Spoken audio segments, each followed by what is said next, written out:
Right. So for instance, Okay. Are we recording now? Because this is going to get juicy.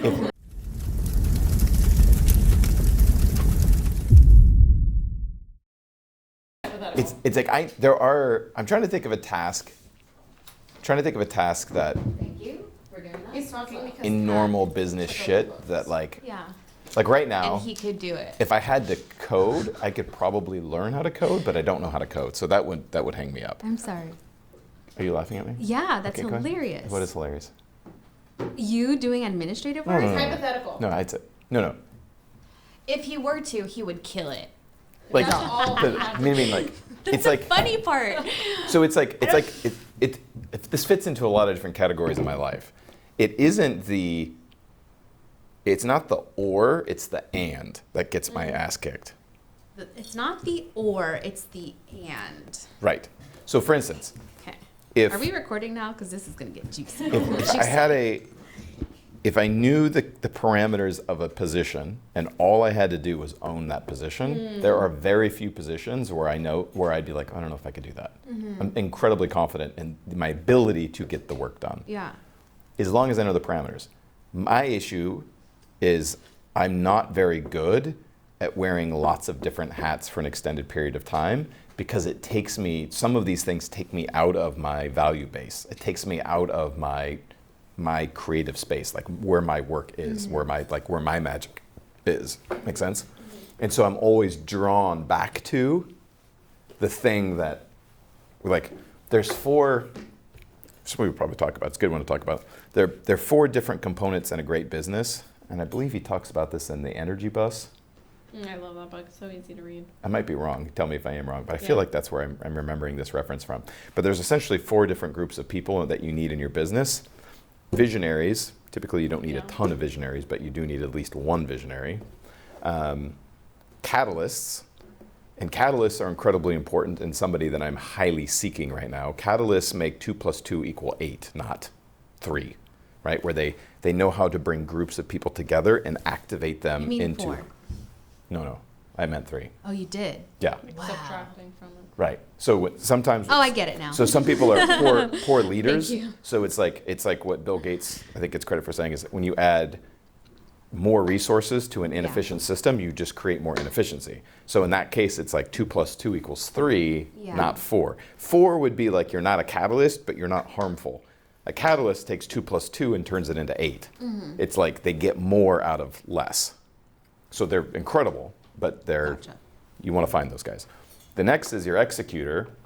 Executors are incredibly important because, well, they fucking execute. The problem with executors, not that it's a problem, but they're usually head down in the weeds, executing on what they usually need high direction. They don't always see the context of what they're doing, and they're just like head down, like, they're important because they actually get shit done, which is really important. And then the last group is a communicator. And communicators are effective at making sure values, vision, initiatives are being effectively communicated throughout the entire organization. They're kind of like the mouthpiece. They're constantly. So one person can hold more than one role, but you definitely don't want one person having to own all 4 of those roles. That's the pain. So you want to, it's like, what do we need right now? Do we need a catalyst? Do we need an executor? Do we need a communicator? Do we need a visionary? But that's the thing. And so for me, I am best in visionary, catalyst, and I can play all 4 roles in different parts of the business. I've had to play all 4 roles, but it's absolutely hell because sometimes they compete with one another, like energetic wise. You know what I mean? This was all in the Energy Bus? I might be wrong. That's where I'm pulling it just from, but I curious. feel like the Energy Bus did talk about different roles. Or maybe I'm thinking about Rocket. No, I might be thinking about Rocket. It's still great content, Thank you. regardless of whether And now it's that I'm from- thinking about it, I don't think it's Energy Bus. Yeah. It's Rocket, which is the components of building a rocket ship to But space. that makes a lot of sense because we were reading, was it middle management, Leading from the middle. leading from the middle, Mhm. and it was sharing that same thought process about the people that are in the middle have they're both leading, but they're also in a sense following. Yep. And for them, the hard part is the energy it takes to switch back and forth from being somebody who's leading and then being somebody who's taking, Yeah, from Direction. managing up, down, and all around. Yeah. yeah, exactly. So I could see how that would be, because I feel it sometimes too when you're executing and you're working, but then it's time to get creative, and it takes a whole different energy to just reset, stop the flow from doing to get into a space to create. Yeah. Creating is a different energy. Like, so executing is typically a beta wave energy. Doing. Creating is being. So they're literally different switches in your brain. And so if you're an alpha wave, which is where all your creative juice comes from, it's like you're in a expanded space. That's not a very effective space to be in, like tactical work, right? And so knowing how to effectively switch those flips is really important between beta and alpha. And then obviously some people are more beta wave driven. That's like they do better in do mode.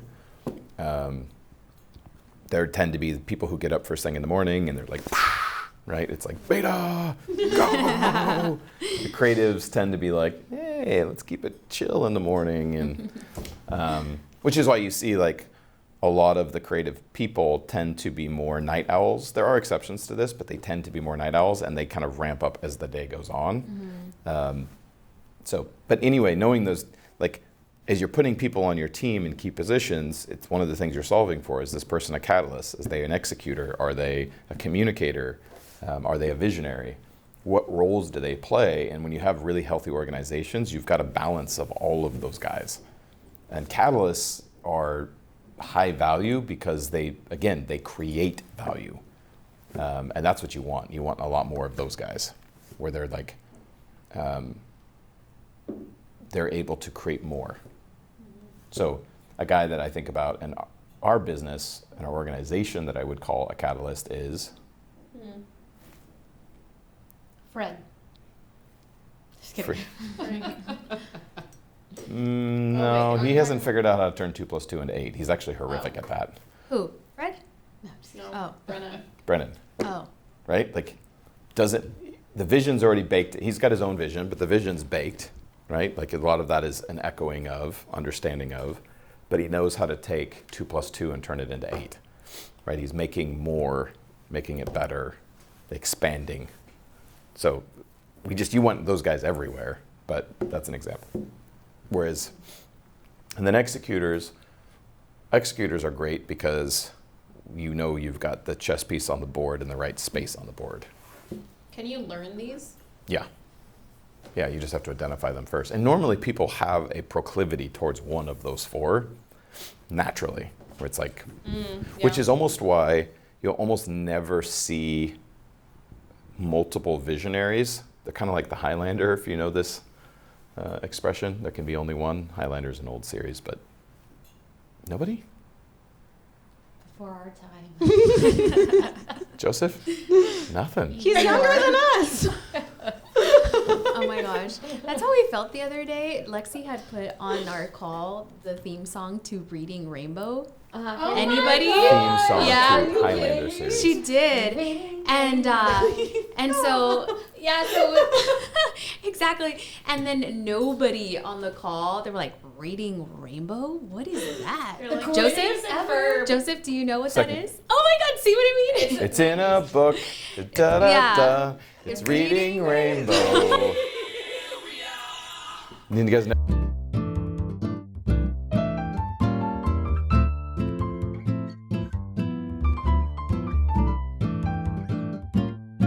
Thought. Well, I was trying to find it. But at the very end of this whole theme song, it says, there can be only one. Because it's based on this, I think it's Irish or Scottish lore, that there are these immortal beings that have superpowers, and they live in our world. But if they engage with each other, one of them has to die. There can be only one. So the whole thing is like, there can be only one. Interesting. Sorry, that was a way big over-explanation. For visionaries, very often... It's like the three-eyed raven from Game of Thrones. There could only Yes, be one. yes, that's a great comp. Exactly. There can be only one. That makes sense. So More relevant. you can have still. You can definitely have multiple people on a team that have vision, but if you have multiple visions within a organization, like imagine if Steve Jobs had like Tim Cook going, well, I don't want to build an iPhone, I want to build a car. Right. And he's like, well, we'll build a car, but let's build the iPhone first. Like, well, my vision is for a car. I'm like, Yeah. well, then That's we, hard. we wouldn't have Apple. Yeah. So you got to have clear vision, and then I think you want lots of catalysts, lots of executors, and then hopefully everybody is a communicator. Which is why I think I've said in almost every meeting I've been in recently, there is no such thing as over communicating, because so many of the problems and drama I see is caused from, did you tell them? No. Yeah, they should know. Well, I don't know. I thought you told them. Oh, yeah, we should have. He's like, what happened here? Yeah, it's a hot mess. Yeah, kills me. Yeah. Whereas it's like if everybody's communicating, there is literally no such thing as over communicating in an organization. There's no point in which it's like, okay, we get it. Just Right. like that's a big thing even with events for the longest time. You know, I was the one, if we put our little events together, and I was the one trumpeting the events. And I constantly talk about them. So people are like, dude, you never stop talking about them. I'm like, yeah. And yet I still have people go, When is it? when is the event? Wait, we're doing it a yacht happened? party? I'm like, fucking, Yeah. yeah. Yes, we are. We're moving it to January? Yes, we've been talking about this. Yeah. I mean, I thoroughly did enjoy the fact that the yacht party this year was in January. Yeah, it was Me too. nice. I think maybe this year we do we do? move away from a yacht Dude, and we it's do. our 10-year yacht party. Oh. We are Would you going not for move the- away from the yacht? That's true, you're right. We already discussed Something this. You're right, you're right. Communicated You're like right. before. What It's is- true. If we're gonna go 10 years, I think we need to end the 10-year yacht, and then And year fireworks. year 11 with fireworks. Yeah. Yes. I wonder if we could get like a Gandalf firework that shoots a phoenix up into the sky. I my bet we could do God. that. I think it's out there. Very We expensive. should actually probably. get drones to do a show, okay? That could be a Call thing. Colin. Wait, so if it wasn't a yacht, what else would we do? It's a fair question. I like that you asked. Nothing anymore. Like, what would be more grandeur? Nothing at all. You could probably do it at a very nice hotel, rooftop. Yep. Yep. I don't know. Mansion. A mansion. We could do our own somewhere. mansion. I honestly I think don't the know. rooftop would be probably the next best idea. Yeah, rooftop would be. We could do rooftop. You're not Our feeling the crowd. rooftop? I think We it could has do to the be great rooftop weather next to in Disneyland. January. That would be is amazing because It would then be we great get we get the Yeah. fireworks. I know. What was the raining. thought? The one by But- Disneyland. Livin', The livin', Dodge. livin'. Oh. Live. Or top of the V. We just after want to this. smooch off Disney's fireworks. The only thing about that is that they only do them Friday, Saturday, Sunday. So Guys, 9 p.m. Oh. You'll see. You'll see. Anyways. the Disney only does it on the weekends now? only on weekends. I didn't know that. Yeah. They used to do it every What? single night. Oh, they don't do it. Well, here's the daily thing: you're ruined if you grew up in Orange County, because You know exactly what time it is. you do for sure. And from here, like Oh, it's you nice. can, if you're at 9:30, the fireworks going off is absolutely gorgeous. It's like almost right in Oh, your I face. haven't- anymore. That's nice. It's worth it. You can have a lot of fun. But I had a point to that. Oh yeah, if you're here and you're used to those fireworks, Disney spends more on their fireworks every single night than most cities spend on their fireworks of for 4th of July. So then you get to 4th of July and you're like, seen it. That's Something, do something different, anything. Oh, that's different. Yeah. Oh, no, it's the same. Same thing. Is that the grand Anyway, maybe finale? we do fireworks. I think that would be fun. I mean, That that would would be kind of cool. a really cool. Yeah, No, you yeah. can't do it on the yacht. There has to Well, be not like on a the yacht, stationary. but like we're on the yacht and then the fireworks go off. Yeah, You know, we'll talk about it. Well, let's come back to it. we'll come back to Let's it. come back Molly to is it. like, fuck. That's true. Sorry. I love all of your visionary ideas, everyone. My team and I will discuss. I'm really excited because we're going through a lot of really exciting organizational level ups for the next season. That gets me really pumped. I'm Yeah. really excited about it. So we were going to talk about 20-somethings looking for jobs. Advice for Advice. people For college? graduating. Yeah. College students graduating. So it's interesting. On my live on Monday, I had a number of people. Earthquake? No. Tree just fell We apparently. would have really felt it up here. Yeah. If we feel That's true. wind. Yeah, some of the biggest high rises in the world are meant to be able to sway 3 feet one way or the other. What is it? What used to be called what's the tallest one in Chicago? Sears? But now they call it the Willis Tower or something Yeah, like that's that. That one sways 'Cause of the wind? naturally already 3 feet to each side. Really? Yeah, and then they have like a room you can go out into. No, if you don't like, like Yeah, even just so, looking over, you're like, no, I'm okay. 3 fucking feet? You're like on a boat. Constantly, yeah. How do you work there? Or How do you decorate They have the a inside? restaurant up there, and then there's offices, Or that but room. you're used to it. Dang. All of your shit. Well, you know, don't feel you know this building shifts because, like, you know how certain doors will suddenly not close? You're like, Oh, I've never Good. noticed that. like the blue room door doesn't close anymore? Because of Oh, You get a good. things are discount shifting. Saz. Yeah. But Anyways. on my live, I had a number of people ask the same question, which was, which is interesting. It's the first time I've seen this in a very long time, asking, I'm out of school looking for work, having a hard time. Was one. Another one was, I've been unemployed, I got laid off, I'm unemployed, looking for work, having a hard time. Any suggestions to stand out? So it's interesting that I'm getting more of those kinds of questions, which, albeit is somewhat anecdotal evidence, but that there's certainly shifts in the economy right now that those questions are becoming a thing. So I think this is, you know, an important topic, but I think some of the advice that people are getting is fucking them bad. Well, One they're is getting it from their professors and their right advisors. from their indoctrinators is Right. what I would like to. You know, it's always interesting to me, just as a principle. I get advice from people who are where you want to be. Right? And I mean this, like, you ever noticed a lot of the loudest people who are the most certain of what they believe tend to be angry, hostile, don't want to listen, they're not very objective, they're not asking questions, they're making statements, they're highly judgmental. There's a philosophy or a rule behind this. It's you become what you focus on, right? So it's the irony of it. A lot of times it's the same group that is advocating for a don't be judgmental, right? Be tolerant, is the group it's like, well, show us the way, fuckstick. Show us the way, please. Like, model this for us.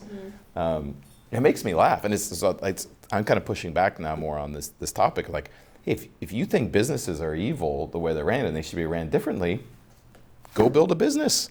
Show us how to run one differently, right? Instead of, you know, sitting in your room all day in the half dark, negged out and depressed, and getting on fucking TikTok to run your mouth. Might help. So I think part of the issue is that the advice that people are getting isn't helping them, and you know, and understanding what work ethic is, what discipline is, I think are also really important things, and we're really confused on those sorts of topics. You start talking about work ethic, discipline, accountability, responsibility, which are all really key. They're not very popular. You know, you're going to get a lot of feedback if you're talking about those things. So what do you guys think? How does somebody win coming out of school right now, young professional? How do they win? I wouldn't wait to jump into the job market. I would do it while you're still in school. That's what I did. I just wanted to get my foot in the door with an office job, you know? And I think that you learn more in doing what you're supposed to be going to school for than waiting around to hopefully get a 6-figure job coming out of college once I have my degree. And that's just not happening. And I also think that they're getting outdated information from their parents that most likely went to school, also got their degree because that's the way that they were supposed to do it. They were supposed to get their degree, then get a good job, and then you're there for 40 to 50 years, you get a pension, whatever it is. And unfortunately, that, like you said, that's the influence that they're getting right now. Or the TikToks of like, you need to be an influencer to make money. So I just think that they shouldn't wait. I think that they should jump into it immediately. Even if it's a part-time job, even if it's, I don't know, let's say you want to be an oceanographer. If you have to go scrub toilets for an oceanographer, go do it. At least you're in. I love the random oceanographer. I don't know, you know, That's very something true. very specific, Yeah. you know? do? I'm an oceanographer. I'm thinking of a class I took. But I think that you need to jump into it. Don't just assume jobs are going to come to you. And I know that people right now are probably scared because there is so many people that are getting laid off, and we are hearing all that stuff. But like, jump into it. There's plenty of people that do need help. Whether it is, I want to learn how to run a business, go work for a really small family-owned business. You're not going to get paid what you want, but at least you're going to learn. Yep. Those are my 2 cents. Yeah, and I love that. I think, and I get it. It's probably pretty disheartening for somebody who went to school for 4 years, may or may not learned anything. And I think most people can take an honest inventory and go, did I really learn anything? Did any much stick? But speaking here or there. But you go to school for 4 years or 6 years or 8 years or whatever it is, you're in debt $100,000, maybe $200,000, and then you have somebody telling you, go get an entry-level job so you can actually get an education. And they're like, well, what the fuck was I doing? I thought I got an education. But then if you talk to them one-to-one, you go, do you really feel like you learned anything? How much of what you did in school for the last 4 years did you retain? And they'll be like, well, nothing. Well, who do you think you're confusing? Because employers know the same thing. I was, one of my early experiences that kept me from, I decided not to complete my degree in economics and psychology. It was originally a dual major and had finished most of the coursework for both. I was recruiting for Amazon and Microsoft through an agency, and I was talking to hiring managers for both of those companies, and they were like, we'll take somebody with experience over a degree all day long. I was like, wait, what? Like, web of lies. Right. Does anybody know this? And then I was like, well, that logically makes sense. They're like, well, we'll take demonstrated competency, theme that you've heard me use forever, over somebody with a piece of paper, because a piece of paper doesn't tell me that you know anything. Right. Which is why you're seeing more and more of the tech companies are now just saying, like, we don't care if you have a degree. We'll train you ourselves. We'll educate you yourselves. And coding is changing so fast now where it's like, even if you go to school for coding, you're behind by the time you get out. A lot of them are doing like trade schools for coding now, or Google will bring you in and actually teach you their code, what they're using. So I think the game is changing, but if you had, baby boomer parents or the front half of Gen X parents, Gen X started to question everything. By the time you get to millennial parents, I don't think anyone's advocating like school is the way for everyone. But the reason is because for the baby boomers, for a generation, it worked. So they're speaking from what they know, right? And they have deep conviction about it because it worked for them. But it's like, well, yeah, it worked for you. It stopped working with your generation too. And that's tough, right? I think probably everybody knows, I am a massive proponent of education. I'm a massive proponent of staying a student your entire life. I think that's one of the grand joys of living here in this realm. I'm not a big fan of the current state of academia in general. I think at this point, unless you're going for a highly specific degree, you may want to consider whether or not it's worth the money to go that far into debt and get taught by people who are actually doing the work. That's the other thing. And so that's the problem with the indoctrination part of education is there are massive exceptions to this, by the way, but a lot of it is, there's an old saying, those who can't teach, right? And there's some truth to that. It's like they're teaching idealism through a lens of somebody who's never actually tested their theories to see whether or not it works. And then they're indoctrinating an entire generation of people with their theories that don't have demonstrable, competent truth tied to them, where it's like, well, yeah, this actually works, I did it. And so then they're coming out of school into the real world with this idealism that doesn't exist. And then they're really fucking confused and they think the world's wrong, which is hilarious on so many levels. That's the ego it's a wild thing. But there are good reasons to go to school, I think. One of them is your network, right? If you go to an Ivy League school, I think most people went to an Ivy League school would attest to this, like the biggest value for many of them was the network. People that they met. Yeah, people they met. And a lot of the tech guys in the 70s and 80s didn't complete their degree because they got into the school, started their company, met great people in the company, and then they launched and never looked back, which is fascinating. But how does somebody stand out right now? So you're saying, and I like what you're saying. I agree with you. Like getting at least a part-time job or a good internship while you're in school in a field that is applicable to what you're learning may help you retain what you're learning better if there isn't a way to immediately apply it. Yeah. That widely depends on your degree, Right. but potentially that could be a good thing. But how does somebody stand out right now? Show up. as you show up, I think that the more that you, like in the job market in general, I think that if we're like, say for example, we are recruiting, right? We're recruiting salespeople, entry-level sales. In order to right now show up, be consistent, ask questions, show that you're very much interested in what you're doing and what you're learning. Every entry-level position in itself, there will be a lot of training involved. So with training, ask questions. We don't expect you to know everything right now. Be open and honest, saying, like, for example, right now with our team, like, I know that with the pieces that are going around, moving pieces that I have around, I just want open communication. Just be honest and truthful and show up and work hard. When it comes down to the job itself, research, right? Like, we have the internet, if you will, as your education. You know what I mean? Like, you have the YouTube to learn. The Google. The Googs. And if you're showing up consistently, that you're doing the work, I feel like you're gonna stand out. You don't necessarily need your degree in oceanography. You don't need that specific degree, because I think about even my background. I know that you talked about if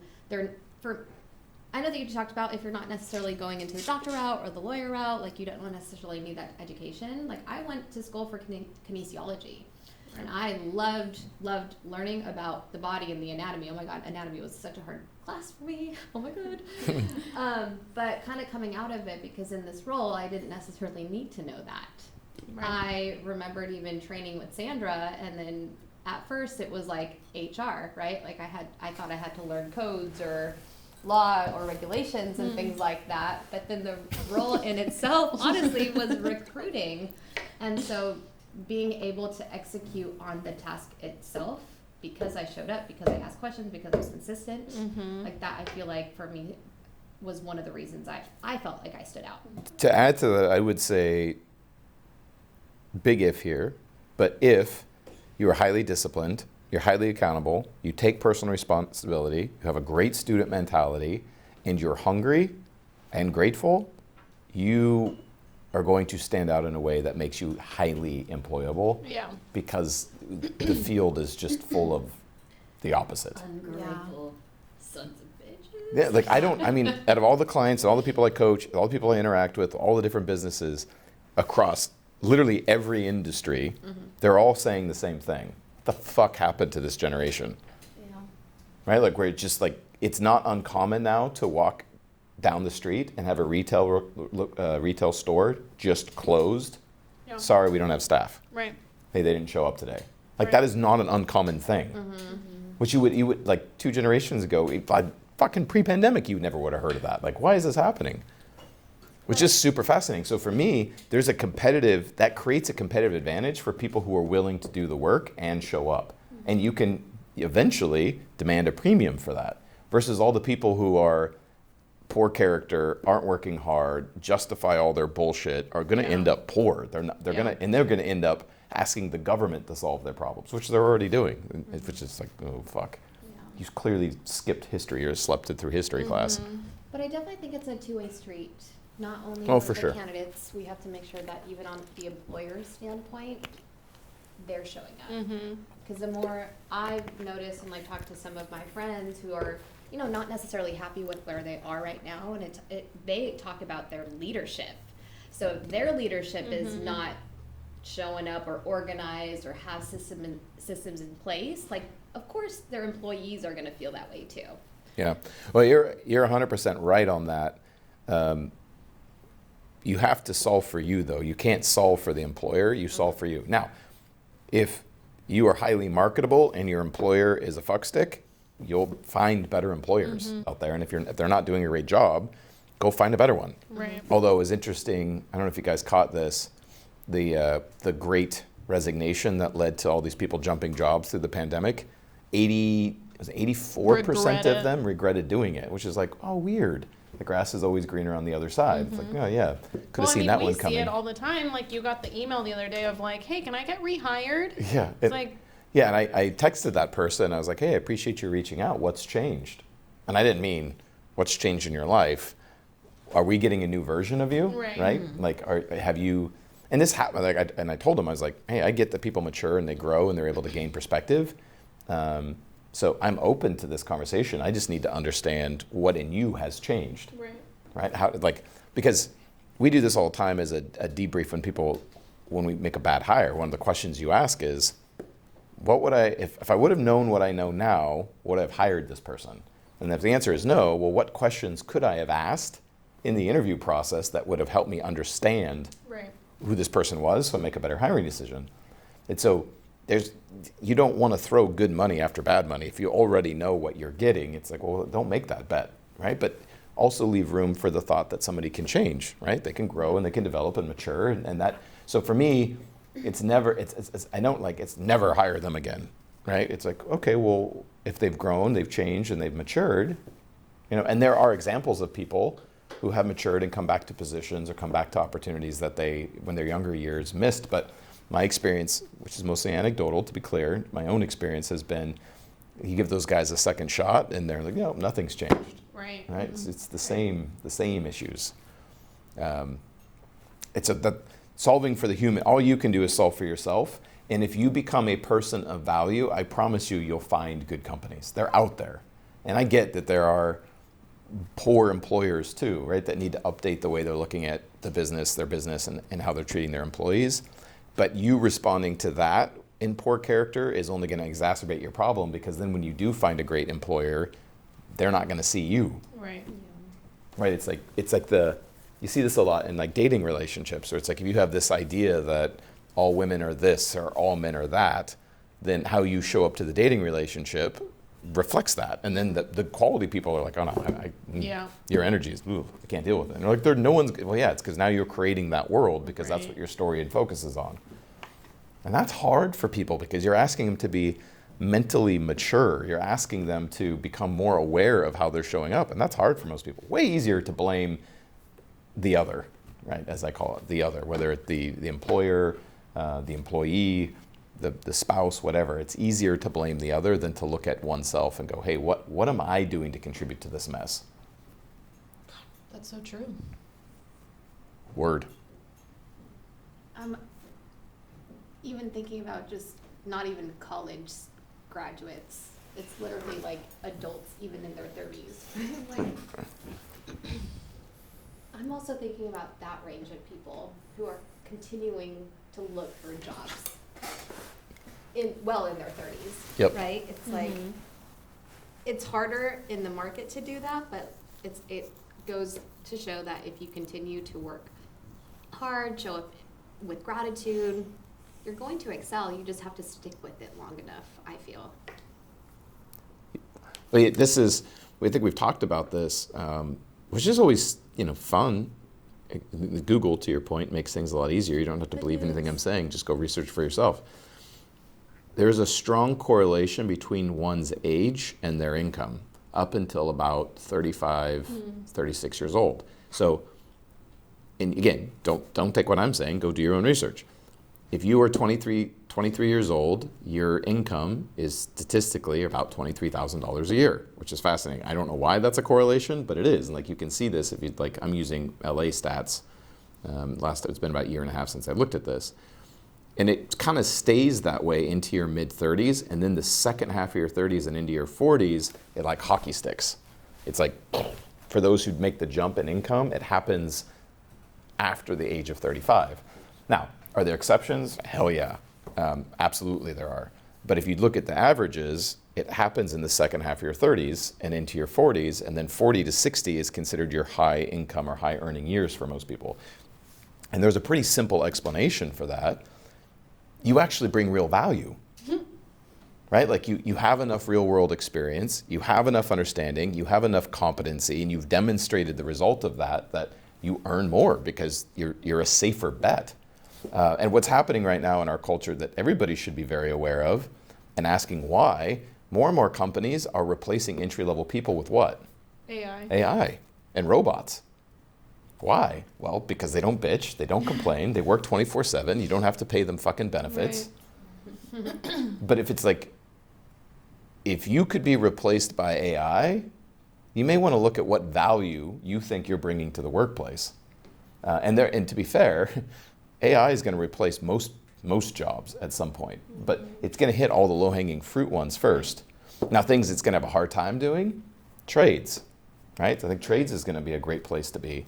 If you're a creative, and although getting AI pretty, is doing is it's kind of cool. But like, if you're in the creative world, art, if you're in the communicative influence, connection, experience world, you're going to be okay. The jobs that we thought were probably the safest for the longest time are the ones that are getting challenged. Accounting, lawyers, some forms of the medical industry, coders.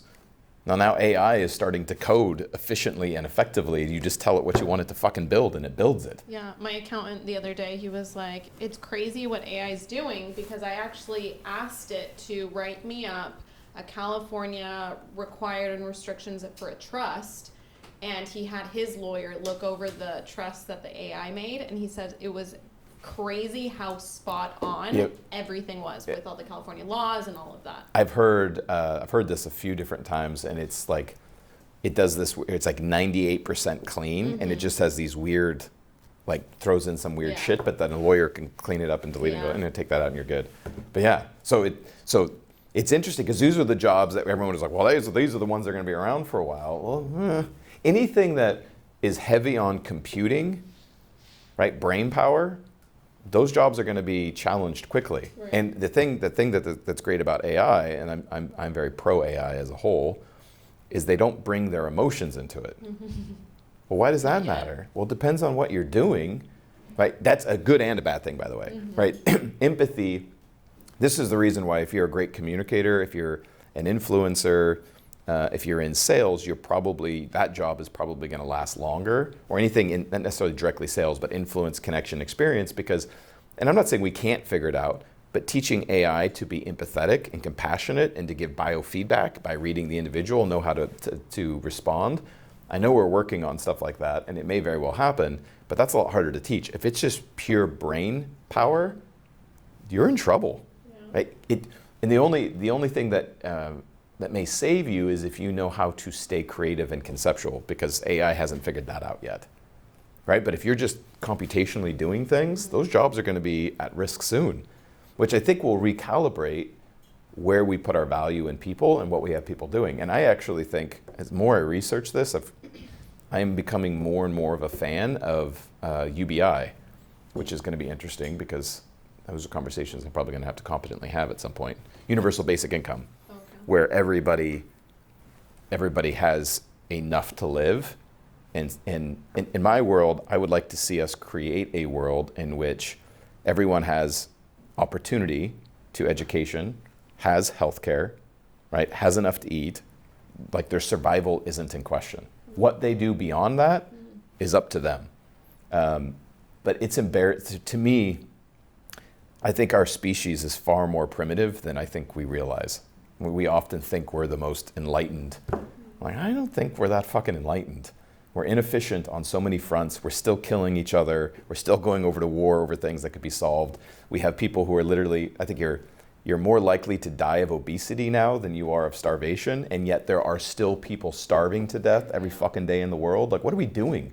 Right? One part of the world, we're throwing away food. In the other part of the world, we have people starving. We got work to do. And so I'm actually becoming more of a fan of this idea of everybody has enough to survive. What you want to do after that is entirely up to you. Choose your own adventure. But your basic standard of living is taken care of. And it'd be interesting to see how humans show up in that kind of environment. What would they choose to do? And I think we're going to have to get there at some point, or we'll blow this bitch up and totally reset and go back to full-on survival mode, which is a very real possibility. It's already happened. But it'll be interesting to see what happens if we get to a point where your survival isn't in question, right? But our like, the more I dive into shit, like our healthcare system, I've always thought it was shit. But it isn't, and as somebody pointedly pointed out, it's not that the technology sucks. It's amazing. We have some of the best treatments in the world. Our whole system fucking sucks because and this is like, I love capitalism. Maybe I'm going down a different path here, but I love capitalism, but I understand why there are people who are frustrated with it when, Freed was talking about, because of how they conceived, he was told they need to go to the doctor twice a week to get fucking Shots. And not ultrasound, right? So Kat has like every every 6 weeks, 5 weeks, she goes once, right?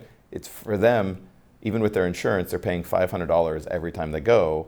And it's just like, you are and they got to go twice a week. And it's like, what are we doing? Like, this is all about life, and like, we're making it impossible for people, right? Like, and the reason is it is far more profitable to treat disease or treat a problem than it is to prevent it. Right? So you just don't see, if we put as much energy into preventative medicine and taught people about their health and taught them to take care of themselves than we do into treatment, the world would be a different place. Right? It's like same with like depression and anxiety. I just read one study that showed most SSRIs are 42% effective, which is a handful of percentages above the placebo. I think placebo kind of sits at 38. Okay, so it's barely effective. It's nominally more effective than the placebo. What the fuck? Going outside, I'm not a doctor, I don't play on the internet. Going outside had a one and a half times better result for depression and anxiety. Going outside, walking, getting grounded, doing breath work, things like where you're physically using your bodies. Well, no fucking shit. So I think we have work to do on multiple fronts, and I think bringing it back to the conversation around hiring and recruiting, I get that this next generation is frustrated at the world and kind of wanting to just reject everything wholesale, but you're not going to make the world a better place doing that, right? Like sometimes you got to play the game to fix the game or to change the game. And we need more people owning themselves so that they can then help impact the system, not just bitch and complain about it. Agreed. Word. Well, Sandra, you're recruiting right now and managing your remote recruiting team. What are some big pieces in your candidates that you're looking at currently right now? I think it starts right from the beginning. Just, you mentioned about the way that they show up, almost like once they're in. For me, it's how they show up before they even get the job. Because I talk to a lot of people, and it's crazy to me the level of, there's the three things that I look at. It's the level of enthusiasm, their communication skills, and just like their professionalism. And enthusiasm is a big one for me, because we're having a conversation about you potentially coming in for an interview, but their level of preparation or excitement to even have the opportunity sometimes tends to be really low. And professionalism too, even communication, simple things like the lack of professionalism in text messages or things like that. Like I literally had one that said, "Yo." Nice. I'm shocked. So I think about those things, and just also seeing how people show up even for interviews. It's so crazy to me how people show up like not even trying almost to get a job. And so when I hear about people complaining about them not being able to get a job, I think about those things. Well, how are you showing up? Are you showing some kind of enthusiasm by being prepared, actually making effort to communicate, make small talk, and just be able to make an impression? And so I don't know if people are trying to even make an impression on employers. And I think that is important. It's where it all starts. And the way that you communicate, is it professional? Do you understand the dynamic between the other person on the line? I don't know if people are aware of that. And even when they show up, and we see it here in our offices as well, where people come in sneakers, a t-shirt, and my head tingles so much. I don't understand, because I think that there used to be an expectation where let me be professional, let me show up, let me play the part so I can get the part. People aren't doing that. Which is wild to me, right? Because the prevailing attitude among that group, and no doubt as this gets cut up and some goes on TikTok, the feedback you're going to hear is things like, well, you got to prove to me you're worth my time. You got to prove that this employer is worth my time. Like, it's as if the belief is, I'm entitled to a job and you were blessed by my presence. Like, I want to laugh crying. I'm like, dude, the world is going to spit you fucking out. And you're gonna go try to vote somebody in who's gonna go, hey, we'll pay for you to sit home and do nothing. And it's in the numbers. This last generation, the big concern with baby boomers and the top end of Gen X is their kids are staying home and living off of their savings and their retirement right now. It's like they're being subsidized by someone else while they fuck off in the world. Mm-hmm. And so that's a big problem. And I get like, hey, some employers suck. Great. Like that doesn't just two wrongs don't make a right. No. Right? It's, and if I am, again, and going back to what you're saying, if I'm a high character person who is great with my professionalism, has a student mentality, has a great attitude, stay the course, because great employers will find you. Yeah. And you will be well rewarded for that, because all the employers that is just sick and tired of dealing with kids are you're going to stand out. Mm-hmm. That's the game. Yeah. So be a high character person and understand, yeah, there are shitty employers out there. There's a fuck ton of shitty employees out there. Mm-hmm. But you got to put your best foot forward first. And if you don't, you're that's just going to be a downward spiral. Yeah.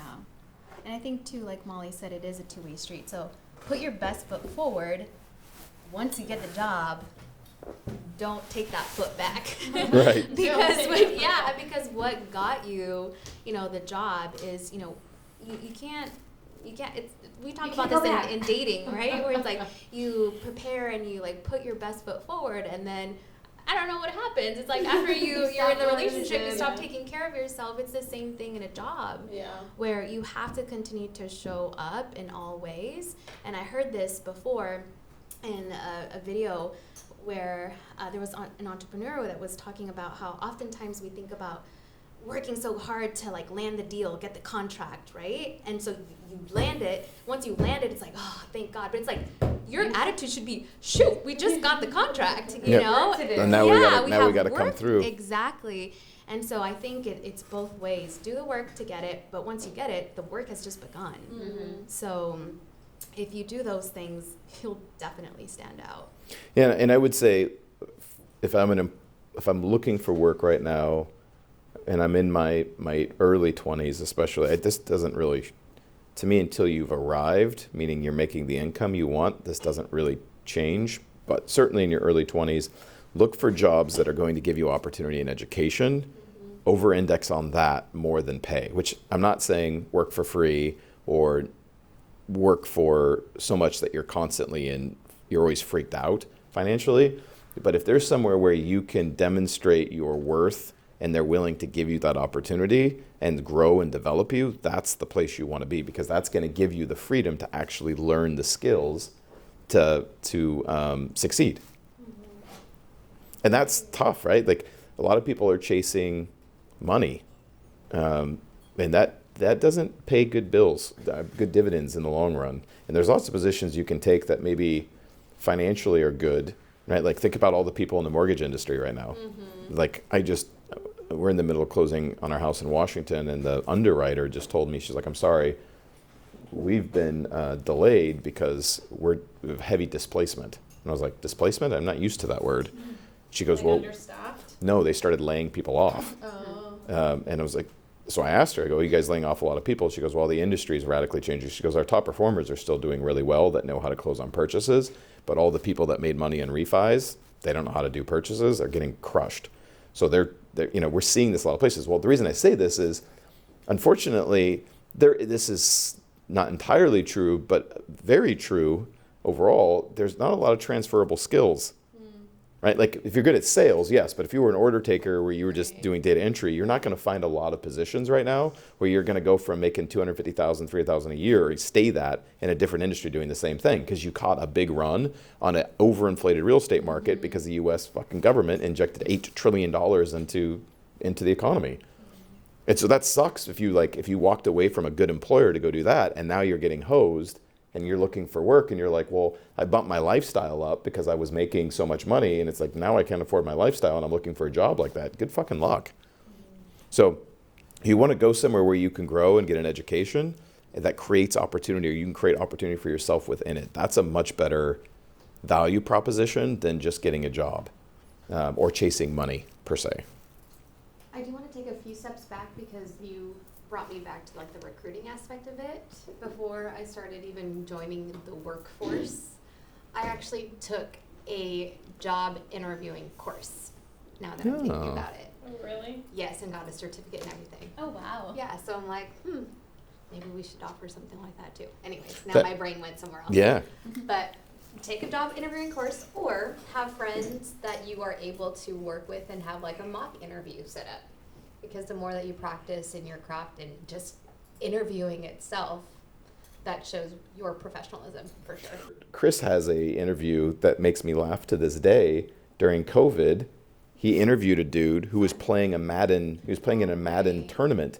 And it's what made that, and I've seen lots of different variations of that particular storyline that's interesting. What made that one interesting is, in his mind, you can genuinely see That was okay.